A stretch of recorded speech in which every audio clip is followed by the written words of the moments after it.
Friends, ఈరోజు నేను మీకు మంచి లిక్విడ్ ఫెర్టిలైజర్ చూపించబోతున్నాను. అన్ని పూల మొక్కలకి కూరగాయల మొక్కలు కూడా వేసుకోవచ్చు.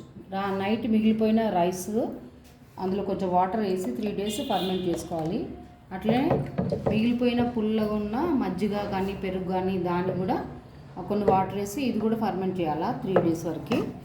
తర్వాత ఈ రెండింటిని రైస్ కడిగిన వాటర్లో మిక్స్ చేసేసేయాలి. ఆల్రెడీ నేను ఇది మిక్స్ చేసేసినాను. ఈ 3 మిక్స్ చేసినవి నార్మల్ వాటర్లో ఇందులో వేసేసుకోవాలి.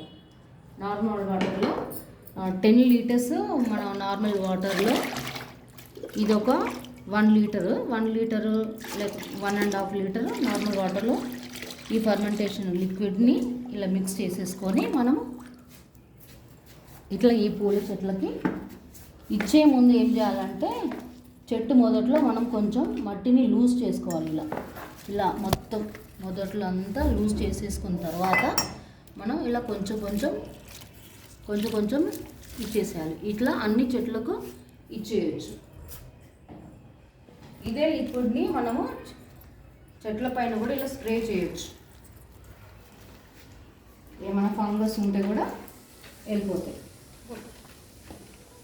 ఈ చెట్టుని నేను జనవరిలో రీప్లాంటింగ్ చేశాను అనమాట. ఫస్ట్ చిన్న తొట్టిలో ఉండే దీన్ని మళ్ళీ పెద్ద తొట్టిలోకి రీప్లాంటింగ్ చేసినాను. చేసే ముందు మట్టి నార్మల్ సాయిల్ ప్లస్ కోకోపీట్ మళ్ళీ ఎరువు ఆవు పేడ ఎరువు దొరుకుతుంది కదా మనకి, ఆ ఎరువు కొంచెం ఇసుక ఈ 3 అన్నీ కలిపి మళ్ళీ ఈ మల్లె చెట్టును రీప్లాంటింగ్ చేసినాను. ఇప్పుడు మన అన్ని ఆకులన్నీ గ్రూమింగ్ చేసేసాను అనమాట. జనవరిలో అన్ని గ్రూమింగ్ చేసేసాను. ఇప్పుడు ఫిబ్రవరి మంత్ మొత్తం ఇగురు వచ్చేసి ఇప్పుడు అన్ని పూలు వచ్చేసినాయి, మొగ్గలు వచ్చేసినాయి. చూడండి ఎలా వచ్చేసినాయి. వీడియో నచ్చితే లైక్ చేయండి, షేర్ చేయండి.